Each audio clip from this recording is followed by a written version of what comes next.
கோவை மாவட்டம் தடாகம் சாலை இடையர்பாளையம் பகுதியில் உள்ள மாநகராட்சி நடுநிலைப் பள்ளியில் கூடுதல் வகுப்பறைகளை திறந்து வைத்த கோவை மாநகராட்சி மேயர் ரங்கநாயகி. கோவை மாவட்டத்திற்கு உட்பட்ட இடையர்பாளையம் பகுதியில் மாநகராட்சி நடுநிலைப் பள்ளி அமைந்துள்ளது. இந்த பள்ளி வளாகத்தில் பள்ளி மாணவ மாணவியர்களின் கல்வித்திறனை மேம்படுத்தும் வகையில் கூடுதல் வகுப்பறைகள் திறப்பு விழா நிகழ்ச்சி நடைபெற்றது.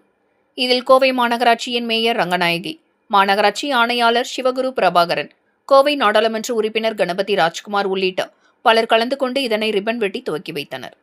மாநகராட்சி பொது நிதியிலிருந்து 1.94 கோடி மதிப்பீட்டில் கட்டப்பட்டுள்ள இந்த வகுப்பறையில் பள்ளி மாணவ மாணவியர்கள் கல்வி கற்க புதிய தொழில்நுட்பங்கள் அமைக்கப்பட்டுள்ளது. இந்த நிகழ்ச்சியில் தமிழக முற்போக்கு மக்கள் கட்சியின் மாநில துணைத் தலைவர் வழக்கறிஞர் புஷ்பானந்தம், ஜபா, லக்ஷ்மி, கவுன்சிலர்கள் சம்பத், தமிழ்ச்செல்வன், கரு பழனியப்பன் உள்ளிட்ட பலர் கலந்து கொண்டனர் என்பது குறிப்பிடத்தக்கது.